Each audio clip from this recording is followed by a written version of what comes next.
Anya. Diz, I'm serious. Private, Jason. Do we need to turn around and come back? I double blink to clear the clutter from my vision, then give the deck a silent command to bring up a map. The tiny sensors that read the movement of my throat have been messing up all the time lately, though. So I get my bank app, a word game, and a half-read fanfic before I actually get the map I asked for. Anya's dot blinks on the map at the drop point, about 2 blocks from my location. Definitely close enough to create some kind of diversion for me.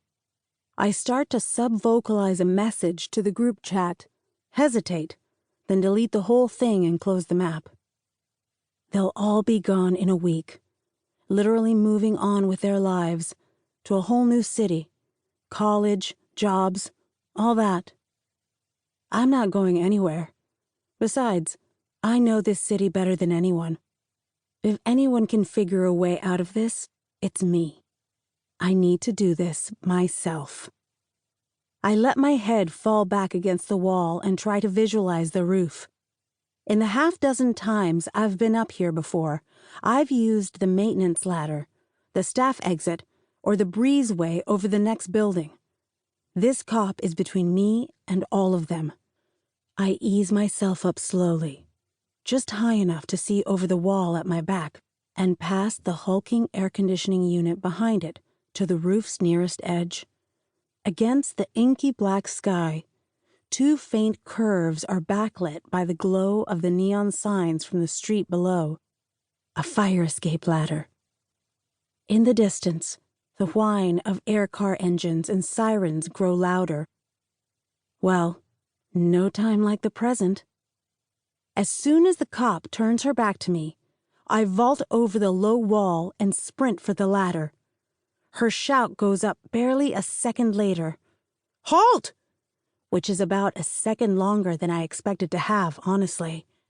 I dive to one side, tumbling over a 2-foot-wide pipe with the bag held tight against my stomach.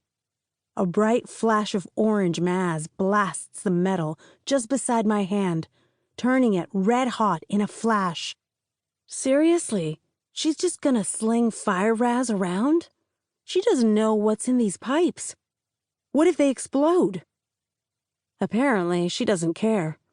Another fireball blasts at my heels, leaving a black scorch on the concrete. Point taken. I grab the top of the ladder where it connects with the roof and swing myself over the edge, dangling by one hand for half a terrifying second until my feet find the rungs. My shoulder screams in brief protest, but it's used to this kind of abuse by now. A quick glance below, and I spot a landing about 2 stories down, where the ladder turns to stairs. Perfect. Another blast of fire connects with the top of the ladder, then 2 more in quick succession, then more. What the hell is she doing? What a waste of maz. I guess when the city's paying for it, you can use as much as you want, though. Then the ladder starts to heat up under my hands, and I understand. Shit. I need to hurry, outclimb the warming metal under my palms. I risk another glance down. The landing is closer, at least. Less than 1 story to go. Above me, the cop pokes her head over the side and winds up for another blast. I let go. For one brief second, my chest fills with the weightless thrill of falling. Then I look down, soften my knees to absorb the shock, and exhale as I land on the balls of my feet and guide myself into a forward tumble. Perfect form. Way to stick the landing, self. Unfortunately, the platform is slightly shorter than I anticipated, and I roll straight past the edge of the landing and onto the first staircase. Behind me, the landing rattles with another blast of fire-az, then another. Closer. A message pops up in my vision. Private, Anya, our client is getting ready to murder me. Therefore, I'm getting ready to murder you. Our client can eat 1,000 bees for all I care. I sub-vocalize a message back that thankfully translates correctly.